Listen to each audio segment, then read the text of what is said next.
Well, hello, YouTube. I haven't seen you in a while, and we are definitely coming here with a statement look. It's a look, it's an expression, it's a lot going on, and if you don't follow me on Instagram or Twitter, you're just gonna be late to the party. But welcome. And we felt like if we were gonna come with a statement for the hair, we had to, give a statement all the way through. All right, you see me? So I wanted to sit down and have a conversation. It's a pandemic still. Wow, here in September. Can you believe it? It's been a long year. 2020 is something else. Because of the pandemic, I have just been very overwhelmed. The anxiety has been up here, and so it has been harder to put out content. But I've been reading a lot because obviously I run the Smart Brown Girl Book Club. All genders and identities are welcome to the book club, but it's been going really, really well. But it's also very, very time consuming because we produce syllabi to make the readings more accessible. We host live discussions and author chats, and we read about 2 books a month. And so I'm also reapplying for my PhD, and so that's more reading, and then the general reading that I want to do, and then reading for self-care because I do enjoy reading. And it's just like, wow, when do I have all this time to sit down and focus? And I am so grateful because I've been doing a lot of Audible this year. We are doing Parable of the Sower for the general track, and I'm listening to that on Audible, and the narrator, great job. Yeah, I did a whole video on Such a Fun Age. True tea, that was like an escape, a pleasurable experience. For this video, I was inspired to talk about these topics that have come up in pop culture in the past week or so because I am currently listening to The Ethical Slut. Actually, let me pull it up in my Audible so I can tell you the author title. Okay, now if you're new to Audible, audible.com/Julesy or text Julesy to 500-500. Get your first month free. I be sharing all my Audible links, trying to bring people into the fold because I promise you it's worth it. Woo! I was super excited to find, you can't see my phone from all the way back here, I'll just put it on here on the screen right here. Okay, Ethical Slut, a practical guide to polyamory, open relationships, and other adventures. It's the 2nd edition that's on here, and it is by, I don't see the top. Okay, so I have like 5 minutes left. I'm on chapter 19, The Single Slut. Let me see if I go to my library. Oh, it's by Janet W. Hardy and Dossie Easton. And I took a road trip to the mountains of Virginia last week, and on the way up and the way back, knocked this out the park. Really, really informative read, and it's great. So one of the things that I've been thinking about, right, as a Black feminist, we've been reading a lot of that critical race theory. We read all about love last month in the book club, and one of the ongoing themes in my own life is how I personally am not just meant to be in a traditional relationship. And what does that actually mean, right? As I come to this understanding that relationships aren't necessarily meant to last forever, that this idea of finding this one person who's going to be my everything really isn't like a realistic goal, especially for someone like myself. And understanding this idea that we should be celebrating, that we should have gratitude and appreciation and acceptance of a broader range of diverse relationships. I very, very deeply believe that we need to divest from this idea that your intimate partner is like the highest level, that there has to be this hierarchy of relationships. Because the older I get, the more complicated life gets as we get older, the more I understand that we as human beings are complicated individuals, the more I understand that we need a plethora of relationships in our lives in order to live fulfilled lives and to sustain all the different things that can come at us, especially as Black people in America. Come on, this year done been wild. If anything, this year has definitely heightened the need for community, and it's definitely heavily colored the way that I approach the work that I do and the way I collaborate with folks, because I'm very much thinking about, if I understand all the trauma that can come into my life regardless of what I do as an individual, the trauma that comes from anybody who I allow access to myself, from walking down the street, from going out. I can't make myself a hermit and stay in the house all the time to eliminate trauma. There isn't that. And so word to I may destroy you, there is a way that casual trauma just kind of trots its way into my life because of how I exist in this world as a Black woman. And so if I deeply desire to create this world of care and compassion, how am I creating that community around me with the people that I do work with and the people whose lives I walk into? How am I replicating and creating these communities of care and compassion? And it comes down to the importance of a varied level of relationships and divesting from this idea that simply the person who I decide to partner with as a life partner is the only person of importance in my life. And I've talked about this before, how family and friends and acquaintances, and if you look at anyone who's successful, there's all these little networks of people who come into their lives and really help them out. And I think part of our Black culture that we don't give enough credence to is how much the communal aspect, how we invest in community, how we have had to be a community for each other because societally there aren't these other structures that support us. How important, even when some of those communities replicate trauma, but how important the church might have been, or how important these extended family structures have been in our lives. But let's get to the point here, girl. You know I could talk in circles all damn day long, but I look cute, so just stare at me for a little longer. Even if you don't like it, it's at least interesting, ain't it? Just a tad bit interesting. So to bring it all back around, I've understood all these things. I've known all these things, but I haven't understood, quite frankly, how to create this in reality, right? You can have all these theories and all these ideas and all this understanding, but how do you produce these things in your lived reality? How do I go out into the world and say, okay, I want non-traditional relationships, and I don't want them all to center around this idea of who I'm sleeping with. I think, it's not simply about sex. It is about emotional well-being. It's about care, compassion, and inspiration in the work that I do. And how do I ensure that I have this diverse range of relationships? And if I understand that we need to celebrate a diverse range of relationships, how am I investing within them in my own life?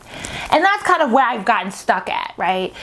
Because every time you talk with people about non-traditional relationships, the first thing is, oh, well, you want to be open or you want to be poly.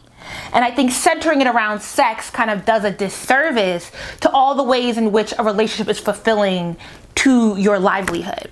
And so my astrologer, actually, word to Sam, suggested that I read Ethical Slut. And I literally said to him, bruh, I am reading so many books. I don't know if I have the time. So I Googled it and was elated, literally elated to find it on Audible. Listening to it on Audible this past week, and then the news of Cardi B filing for divorce and Andrew Gillum doing an interview with Tamron Hall after that huge, I don't know, how do you define it? That situation where he was found drunk, naked in his own vomit in a room with two gay white men in a hotel in Miami.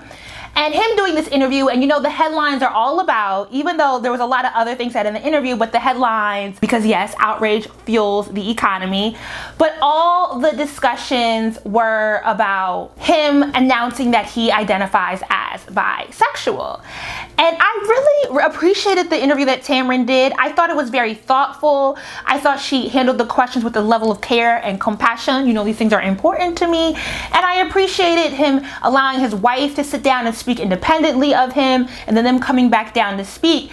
And I know everyone wants to focus on, oh my gosh, RJ is married to a bisexual man. I appreciated what they said in the interview about how it's their relationship. It's not for the outside world. She knew about it before she agreed to marry him.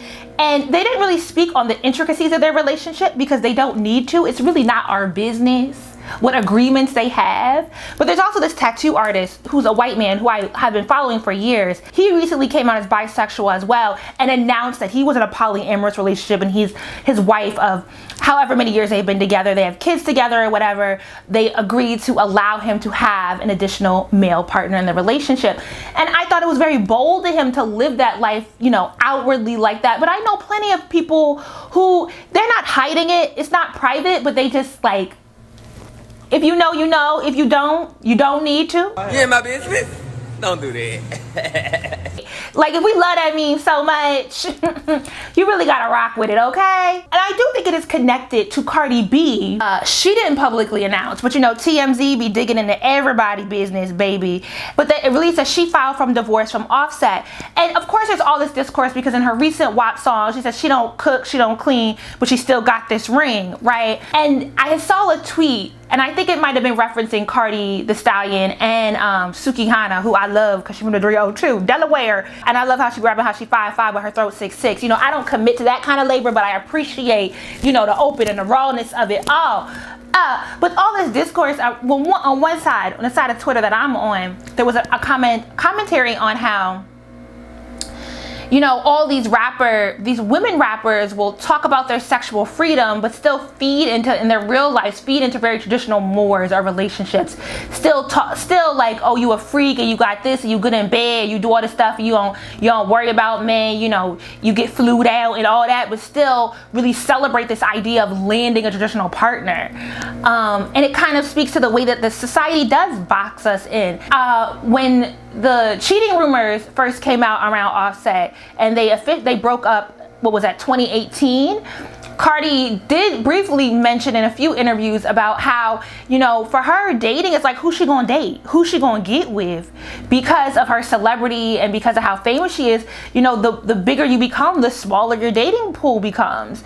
And so this idea that if I can only find a traditional partner, if I can only find one person to be with who meets all my needs, becomes a lot more complicated. What I wanted to discuss is what I've been learning about Ethical Slut that touches on both these topics. Now, with Andrew Gillum, I have talked previously about being open to dating men who are sexually fluid. So much so that I have seen comments from people about like unsubscribing from me because I said I would date a bisexual black man.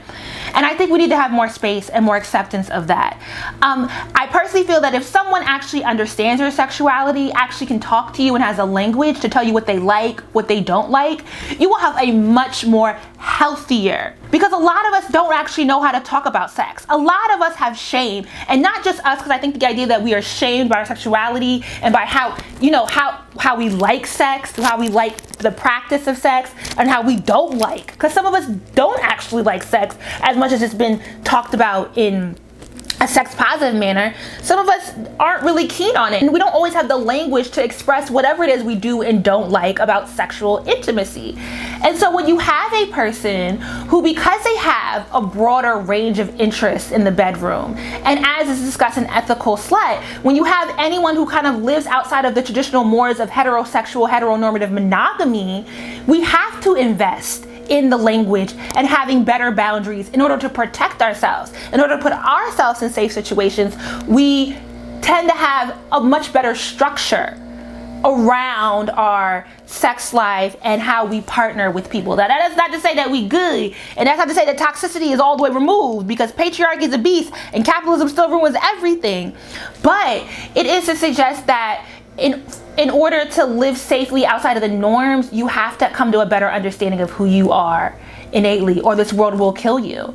And I've had friends in recent years come out to me as sexually fluid, even as people that thought they were asexual and then finding themselves in same-sex relationships, or people who are dating gender non-conforming folks. You know, I've had different friends kind of announce different things to me when it comes to their sexuality.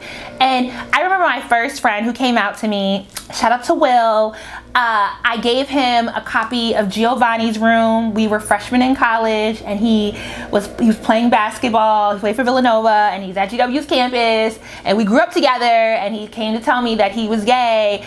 And I was like, you know what, I don't really understand it, but I done read the James Baldwin book, and I got questions, so can you read this with me, and then we can discuss it. And that's how we became friends. I've always been a literary ass bitch, okay? Now, in more recent years, as my understanding has grown, as I've, you know, picked up new language and picked up new understanding, what I say to friends is, I deeply appreciate that you considered me in telling me about this, but I promise I have never announced to you that I dated a fuckboy and I got a thing for them.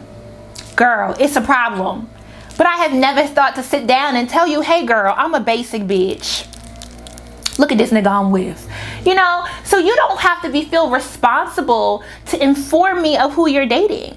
I appreciate that you wanted to include me in this loving relationship that you're in, but I really want you to be proud and not feel like you ever owe me an explanation about what happens in your bedroom, because you do not. And that's how I generally feel about people coming out. Nobody owes it to you to explain their sexuality, especially if you're not the one dating them. I think we need to get away from this awe and interest in who people lay with, because how does it change the way you interact with them? how does it change the way you receive information from them? And how is it really productive to know that Andrew Gillum, whose wife knows his sexuality, whose agreement he has with his wife, they are okay with? What service does it add, even if he was an elected official, for us to know that he finds both men and women sexually attractive? I would hope that RJ and Andrew, because they are both very public facing people, they have both had a lot of success in a short amount of time. You know, they went to FAMU, and if you ever know the bougie HBCU couple, they strike me very much so as it. So it makes sense that they would have an agreement. It makes sense that there are other benefits outside of simply sexuality that their partnership brings to their table, in the same way that we would celebrate a Barack and Michelle. You know, these people go into relationships and they make contracts, they make agreements. Michelle agreed to be miserable for 8 years in the White House to come out on the other end a wealthy, I want to say the B word, but you can't call Michelle that. You know what I'm talking about, okay? She living a good life right now. And I'm sure that RJ and Andrew had some sort of agreement that is none of our business, that worked for both of them, that they were constantly, and I love that the ethical slut stresses this, that you constantly renegotiate your relationship, regardless of how you identify. That to partner with people, that we evolve and we change over time, and you can't go into a relationship being able to lay out everything that will make the relationship work, right? You go into it and you learn as you go, and so you come to it and you renegotiate what you are comfortable with. And as you constantly talk about it, you constantly open about it, and you care, and you create this realm of compassion and respect for your partners, to always ensure that you are doing things in a healthy manner. It's not that you say, okay, I'm going to marry you, and this is the agreement we have from this, and it's never going to change, and you don't realize you could get married, heterosexual, cisgender, normal relationship, and realize you just really like your space. Some days you would like to not have to share a bed with someone else. Some days you would like people to not enter the bathroom while you're in it. Some days you want to go to vacation and you don't want to see the people that you live with. You know, there are all these ways in which we normally, within the normal, what society deems as normal, we renegotiate our relationships. And what the ethical slut pushes forward is that you're just more conscious about that renegotiation. You're more aware of the ways in which your actions impact your partner, and the ways in which what your desires are actually rooted in, and the various ways that your desires can be fulfilled without hiding yourself, without being toxic, and without being a tricky ass bitch. Okay, that's T. Now when we get to Cardi B, someone who has so much visibility, that has so much success, that lives on this brand where she lives out loud and she bucks a lot of societal norms herself, and her dating pool gets much smaller. I would hope that she feels confident in the choices that she makes, and that women of any subset of power, women of any subset of notoriety, women like myself who live on the internet, and we just regular people, but we on the internet, people who just live outside the norm, that we across the board can embrace the non-traditional ways relationships can come into our life. So again, word to the ethical slut, every relationship is not meant to be forever. And if I sit down and I look at my desires, and you know, I tweet it, get that bread, that melanated baby, then leave, peace out. You know, I get it. Some of us realize our DNA ain't really working in our favor. We just want a little black baby, and then we're gonna move on. Maybe not, but maybe we will.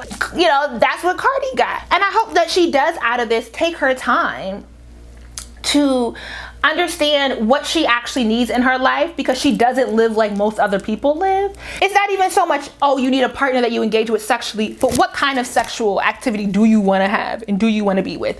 What kind of emotional needs do you have?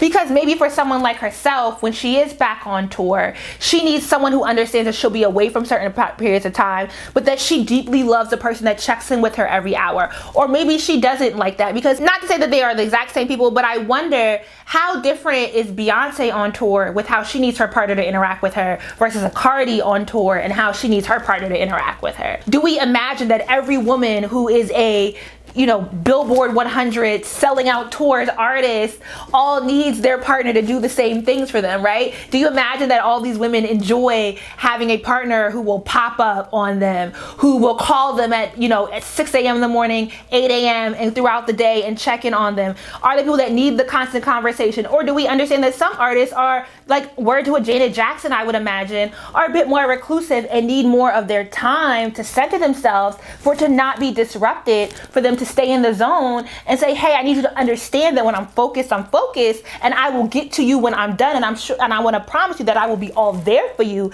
but please be patient. That you have to come to these understandings for yourself and realize that, well, do I need to get this through a life partner that is my only partner?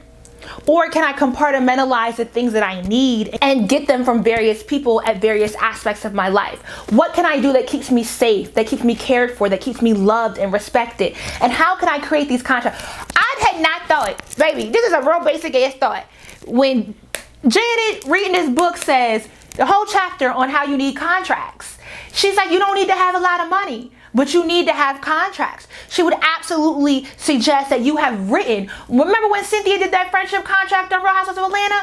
Look at you and your black feminist self-care praxis. I appreciate you, Cynthia. But that's some real stuff. To say that sometimes we do need to have this, we have these conversations, and are we broaching this? You know how many friendships we have all collectively walked away from because we were not getting our needs met, but we also just didn't know how to sit down and tell the person, hey, I would really like, if when I come to you because I'm going through something, if you not tell me that I'm being too sensitive, I would like for you to hear me out. And even if you disagree with me, for you to be more compassionate when you offer that disagreement. Hey girl, I would like to have FaceTimes. Hey, I would like you to call me with your karaoke mic and sing with me on some days.